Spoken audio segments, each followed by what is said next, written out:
Assalamualaikum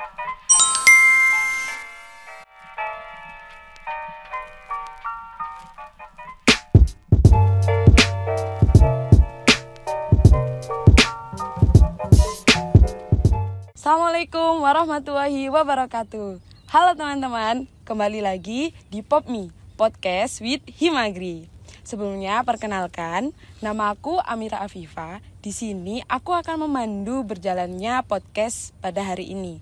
Nah, di sini aku nggak sendirian nih. Aku sudah bersama dengan pembicara kita yang sangat istimewa. Mungkin bisa perkenalan dulu, Mas. Nama saya Ahmad Irdoni. Saya juga salah satu alumni dari Himagri dulu. Di tahun 2006 saya masuk UPN Agribisnis. Saya pernah menjabat ketua himpunan Himasep dan Himagri. Jadi Himasep itu di akhir itu tahun 2007, Himagrinya tahun 2008. Itu seputar perkenalan dari saya, dan mungkin saya bisa mengenalkan lebih lanjut. Saya adalah salah satu perintis dan pemodal tunggal Miracle Kurnia Farm, wisata agro dan edukasi satu-satunya di Kabupaten Sidoarjo. Nah, sangat istimewa bukan pembicara kita pada kali ini, selaku pemilik dari Miracle Kurnia Farm dan juga alumni dari mahasiswa agribisnis. Nah, episode kali ini kita akan berdiskusi terkait pertanian organik ini apakah berpeluang besar di masa depan. Pasti teman-teman juga udah kepo kan apa jawabannya. Nah, dan di sini saya juga udah memiliki beberapa pertanyaan yang akan disampaikan. Mungkin langsung aja pertanyaan yang pertama, Mas. Menurut Mas Irdoni sendiri, mengapa pertanian organik saat ini tuh masih jarang dijumpai dibandingkan dengan pertanian konvensional? Ini sangat menarik. Dari judul yang diangkat oleh teman-teman Himagri ini adalah pertanian organik, yang mana selaras dengan himbauan atau anjuran dari Kementerian Pertanian Republik Indonesia. Kita saat ini sudah dianjurkan untuk menggunakan mengarah ke organik. Karena kita tahu konvensional atau pertanian yang berbau dengan kimia itu sudah ada di Indonesia sejak nenek moyang kita. Puluhan tahun, sejak beberapa tahun Indonesia merdeka, kita sudah terbiasa dengan budidaya pupuk kimia. Semakin ke sini, akhirnya dampak itu sekarang dirasakan, dampak negatifnya. Banyak keseimbangan ekosistem di alam yang sudah tidak berimbang, mata rantai yang tidak berimbang, akhirnya timbul beberapa penyakit dan virus maupun hama yang karena keseimbangan itu tidak selaras, akhirnya banyak merugikan petani-petani secara konvensional. Untuk saat ini di era Bapak Presiden Joko Widodo, kita dianjurkan pertanian sekarang pertanian yang berkelanjutan ramah lingkungan. Untuk mengarah ke sana sebenarnya sederhana sih pertanian organik itu. Apalagi Indonesia adalah sangat-sangat kaya dengan sumber daya alamnya ya. Iya, benar. Dari situ kita bisa memanfaatkan limbah-limbah, mulai limbah rumah tangga sampai limbah pertanian itu sendiri kita olah, kita manfaatkan, mulai dari pengolahan yang sangat sederhana sampai yang agak ribet, itu ada semuanya.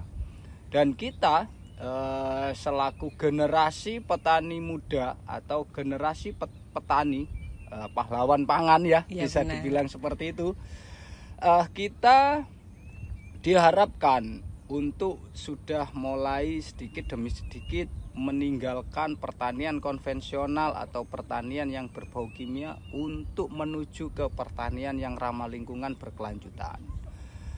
Miracle Kurnia Farm sendiri saat ini sudah 90% menerapkan pertanian organik. Mulai dari pupuknya sampai pestisida nabatinya. pelan-pelan semuanya akan 100% organik. Harapannya apa? Satu, untuk aman secara konsumsi, untuk generasi kita, generasi Indonesia yang lebih sehat lagi. Salah satu saat ini adalah banyaknya penyakit stunting. Itu adalah ditimbulkan karena makanan-makanan yang diberikan ke generasi-generasi kita saat ini adalah banyak yang mengandung residu kimia. Ya. Itu yang beberapa alasan yang memang harus kita tekankan untuk terutama petani-petani muda kita untuk ke arah pertanian organik yang ramah lingkungan. Nah, sekarang kan memang sedang masa peralihan. Betul. Konvensional ke pertanian organik. Nah, menurut Mas Irdoni sendiri, bagaimana sih caranya untuk meyakinkan petani, mungkin petani dahulu sama yang sekarang banyak petani muda agar beralih ke pertanian organik itu? Cara meyakinkan. Yang pertama kita harus memberi contoh ya. Memberi contoh kepada terutama petani-petani kolonial. Nah, petani-petani kolonial itu adalah petani-petani yang mungkin generasi-generasi terdahulu kita, yang mana mindsetnya sudah mendarah daging ke pertanian konvensional. Itu lah, dengan cara apa? Salah satunya kita memberi contoh serta memberi edukasi. Dari keseharian itu kita memberi contoh bahwasanya ini loh buktinya kalau pertanian organik itu yang pertama adalah yang sudah bisa kita pastikan efisien secara biaya produksi. Yang kedua adalah kita ramah lingkungan, artinya kita tidak akan merusak lingkungan sekitar. Yang ketiga, yang terpenting, produk yang kita hasilkan ini produk yang benar-benar sehat. Iya, lebih sehat. Itu untuk kita berikan atau dikonsumsi oleh generasi kita menjadi generasi yang sehat dan lebih cerdas. Karena asupan gizinya dari hasil-hasil pertanian yang sehat juga. Yang sehat juga, gitu. Iya benar. Ya. Nah, tadi kan juga Mas sendiri sudah bilang bahwa Miracle Kurnia Farm ini yaitu pertanian organik yang bahan organik untuk menanamnya salah satunya seperti pupuk. Ya.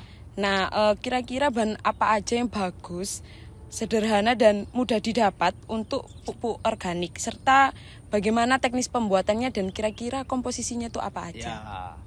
Kalau di Miracle Kurnia Farm sendiri sebenarnya pupuk yang kita pakai itu sangat sederhana. Hampir setiap rumah tangga itu memproduksi limbah organik. Oh, memproduksi sendiri. Setiap pagi rumah tangga atau satu keluarga itu pasti menghasilkan limbah organik. Salah satunya contoh hasil cucian beras. Tiap pagi pasti ibu-ibu terutama ya. Iya benar. Itu mencuci beras, masak beras, masak nasi, itu adalah bisa dipakai salah satu limbah organik yang bisa sangat bagus untuk dipakai pupuk. Yang kedua adalah sisa makanan atau limbah sisa sayur. Itu juga bisa kita olah menjadi kompos. Jadi organik itu sebenarnya ada di sekitar kita. Masing-masing rumah tangga atau masing-masing individu itu bisa sehari paling tidak itu berproduksi limbah organik itu sendiri. Entah setengah kilo, entah sekian on, itu pasti ada setiap individu orang itu. Karena tidak mungkin pada saat kita masak, pada saat kita makan itu tidak ada limbah yang tersisa. Itu. Jadi Miracle Kurnia Farm sendiri membuat pupuk yang masih sederhana sebenarnya. Bahan utamanya adalah limbah air cucian beras atau air leri. Yang mana di situ nanti kita proses dengan limbah-limbah lainnya, yaitu sisa buah jelek, terus daun-daun yang sudah rontok, kita fermentasi bareng. Bonggol pisang kita fermentasi semua dari satu, kita cacah. Bahan dasar utamanya adalah air leri, air cucian beras. Cucian beras tadi. Itu sangat bagus dengan menghasilkan jamur yang sangat menguntungkan bagi tanaman. Itu adalah jamur jakaba namanya. Nah, dari situ kita proses selama kurang lebih 3 minggu sampai 1 bulan, baru kita berikan kepada tanaman. Untuk peralihan itu sendiri, kita dosisnya langsung kita genjot agak tinggi supaya produksinya tidak terlalu turun secara tajam. Itu sih penjelasan sekilas ya untuk pembuatan pupuk organiknya.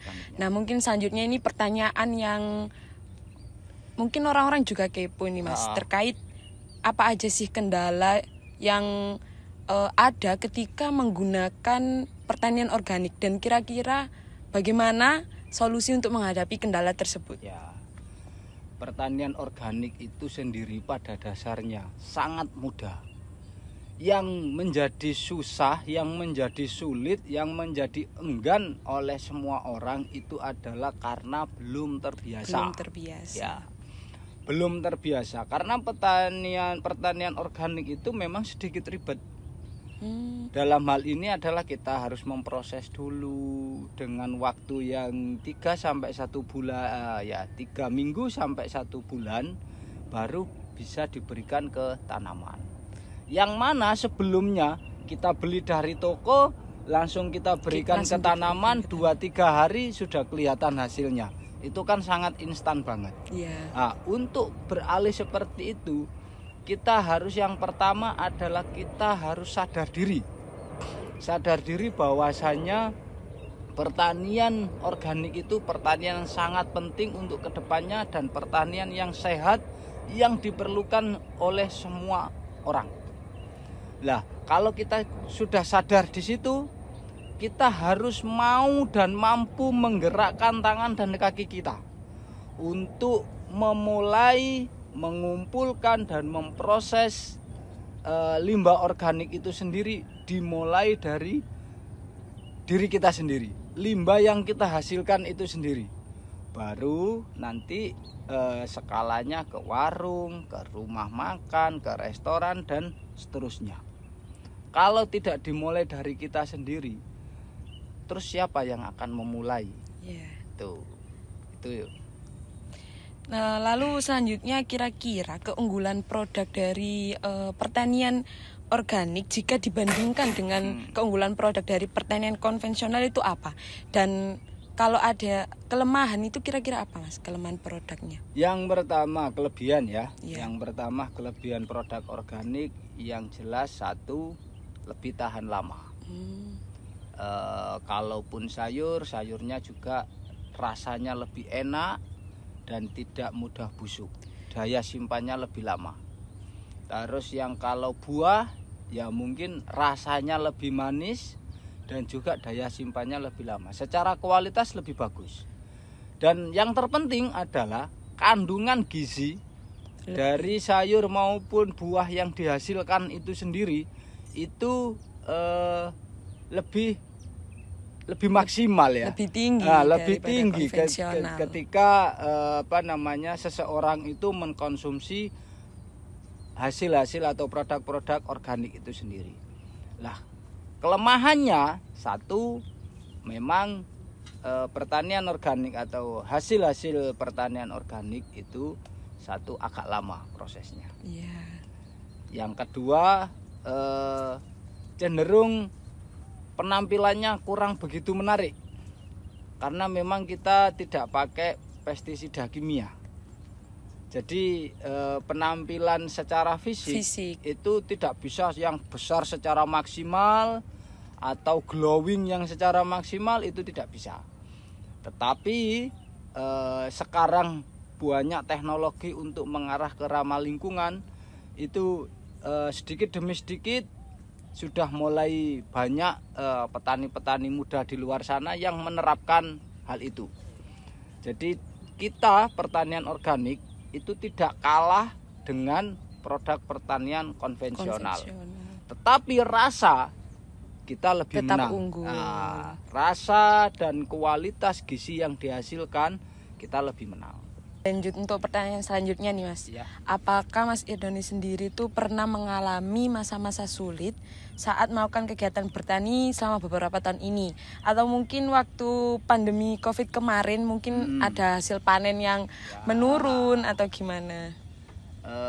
Kalau itu pasti ya. Pasti. Kalau itu pasti. Seorang wirausahawan kalau belum mengalami jatuh bangun itu belum dibilang sukses. Nah, belum dibilang mental baja, tahan banting, belum dibilang seperti itu.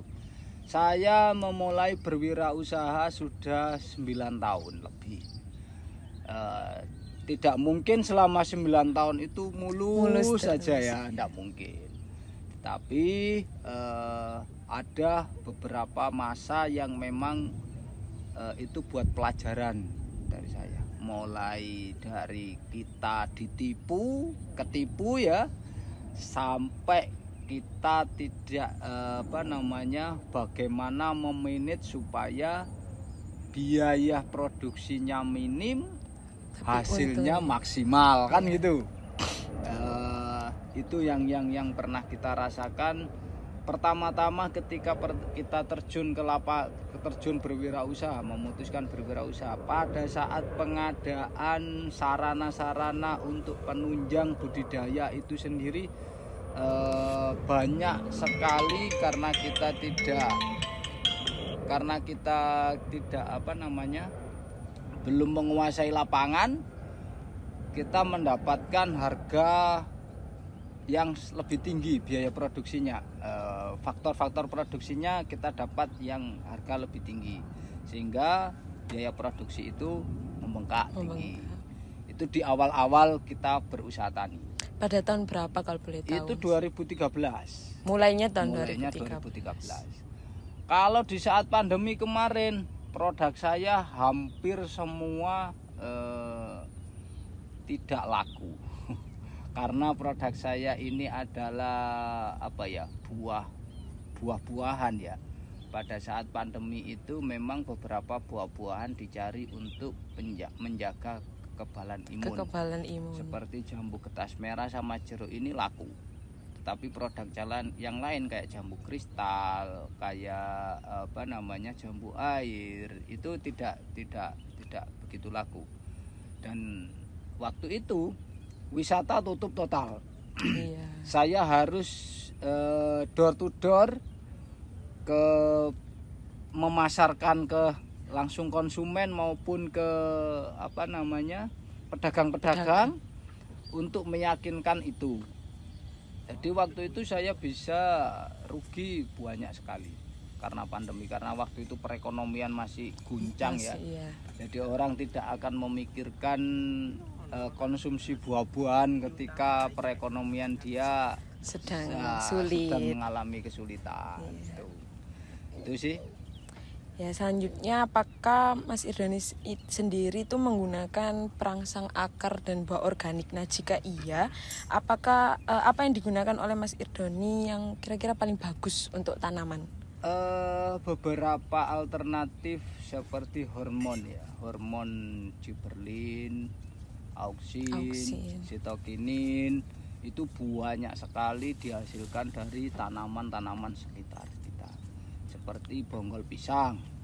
Bonggol pisang itu bisa mengandung gibberellin dan auksin untuk perangsang akar dan perangsang bunga.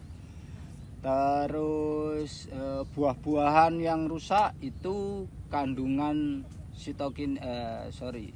sitokininnya besar. Terus lagi kecambah, tahu kecambah ya, toge. Iya. Nah, itu auksinnya besar sekali. Nah, itu sih selama ini yang kita pakai untuk perangsang supaya memperbagus tanaman itu. Sementara dari itu semua, dan kembali lagi yang tadi saya ceritakan itu kita proses jadi satu dengan bahan utamanya adalah air cucian beras. Berarti membuat sendiri. Betul, membuat sendiri saya. Nanti bisa kita lihat prosesnya di sana masih ya, sudah ada yang baru kita proses pupuk-pupuk cair yang kita buat dari limbah sekitar. Ya, selanjutnya ini mungkin menjadi pertanyaan yang sedikit menarik nih, Mas. Ya. Menurut Mas Irdoni sendiri, apakah pertanian organik itu menjadi solusi bagi tantangan sistem pangan global yang ada di Indonesia? Oh ya, memang ya, pertanian organik itu karena identik dengan pertanian ramah lingkungan dan berkelanjutan. Sudah barang tentu itu adalah untuk menjawab apa yang menjadi sekarang yang dinamakan krisis pangan global ya. Banyak negara-negara maju yang sekarang kekurangan pangan. Karena apa? Selama ini yang dipakai teknologi rekayasa. Mulai dari rekayasa itu cenderung dengan yang berbau kimia dan tidak memikirkan keseimbangan alam. Nah, memang cepat dan produksinya tinggi. Tapi dampaknya lah sekarang ini semua negara atau hampir semua negara di dunia itu merasakan itu, sehingga yang mengalami krisis pangan global. Lah, Indonesia sendiri yang berada di daerah Khatulistiwa yang notabene lahan sumber daya alamnya atau tanahnya terkenal sangat subur. Kalau kita olah dengan ramah lingkungan, itu adalah suatu kelebihan tersendiri bagi kita untuk memenuhi kebutuhan pangan global. Itu. Artinya memang organik itu satu-satunya jawaban, satu-satunya pertanian yang harus kita terapkan untuk memenuhi kebutuhan dalam negeri maupun kebutuhan global. Tidak menutup kemungkinan sekarang Korea ataupun negara-negara Eropa yang lain itu sekarang sudah mengarah ke organik juga. Contoh yang saya baru tahu juga itu adalah limbah cucian beras. Di sana juga lagi diproses dan dimanfaatkan betul karena kandungannya sangat bagus untuk tanaman.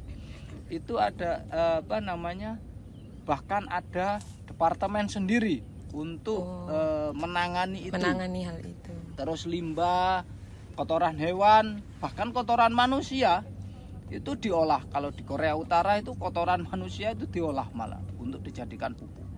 Nah, hal-hal yang seperti itu berarti semua sudah mengarah ke pertanian ramah lingkungan untuk menyongsong anak cucu kita supaya bisa bertahan hidup. Gitu.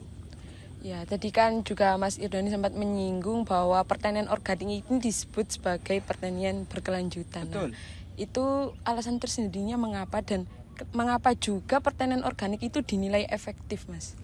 Jadi gini, kenapa sih pertanian organik itu dinamakan atau disebut juga pertanian berkelanjutan ya? Karena pertanian organik itu mengutamakan keseimbangan alam. Nah, ekosistem yang ada di alam ini kita jaga betul. Dengan begitu, rantai makanan yang ada di alam itu sendiri kita biarkan biar tetap lestari. Jadi kita tidak merusak alam, alam itu juga akan tetap bersahabat dengan kita. Nah, itu yang dimaksud berkelanjutan. Yang kedua tadi apa? Mengapa disebut pertanian organik itu lebih efektif? Lebih efektif. Karena dari hasil atau produk-produk yang dihasilkan oleh pertanian organik itu sendiri, kandungan gizinya lebih tinggi. Sehingga siapapun yang akan mengkonsumsi itu, dia akan bisa lebih sehat. Kandungan gizinya juga karena lebih tinggi, sehingga dia bisa lebih cerdas. Itu. Kalau sekarang lagi ininya adalah stunting ya, ininya isunya adalah stunting, salah satunya adalah banyak residu kimia. Nah, untuk mengurangi stunting generasi kedepannya ya salah satunya asupan yang kita berikan adalah hasil-hasil yang ramah lingkungan, sehingga tidak ada nilai residu kimia yang tertinggal dalam tubuh kita. Itu. Nah iya Mas, dengar-dengar kan katanya produk dari pertanian organik ini mahal. Ya. Nah kira-kira faktor apa yang menyebabkan hal tersebut? Faktor yang menjadikan hasil pertanian organik itu mahal adalah di prosesnya. Proses dan kualitas yang dihasilkan oleh pertanian organik itu sendiri. Yang pertama, proses budidaya dengan cara organik itu tidak instan. Mulai dari pembuatan pupuknya dan proses penyerapan dari tanamannya itu memang tidak instan. Karena dengan begitu membutuhkan waktu yang agak lama. Cukup lama. Terus tapi buah atau produk yang dihasilkan itu memang lebih berkualitas. Mulai dari kandungan gizi dan rasa. Itu lebih enak dan lebih menyehatkan untuk produknya itu sendiri. Makanya dengan begitu harganya kenapa dipatok mahal? Karena di proses itulah. Karena proses itu membutuhkan waktu yang cukup lama, sehingga harga yang diberikan ya cukup mahal juga gitu loh. Beda dengan konvensional. Kalau konvensional kan identik serba instan, dan produknya juga lebih tinggi, hasil yang diproduksinya itu lebih tinggi. Tuh. Nah mungkin selanjutnya ini termasuk pertanyaan terakhir di podcast kali ini. Nah bagaimana pemahaman Mas Irdoni sendiri tentang pertanian organik dalam sistem manajemen produksi pertanian? Yang terpenting adalah kita manfaatkan semaksimal mungkin limbah yang ada di sekitar kita. Dengan yang dulunya kurang termanfaatkan, kita manfaatkan, kita olah secara maksimal, kita balikkan lagi ke alam, kita berikan lagi ke tanaman. Di situ diproses oleh tanaman untuk sesuatu yang bermanfaat bagi kita sebagai konsumen ya, sebagai yang menikmati produksi itu sendiri. Itu sih yang manfaat atau yang membuat pertanian organik itu lebih efisien secara manajemen dan lebih efektif juga, dan yang terpenting itu tadi lebih ramah lingkungan.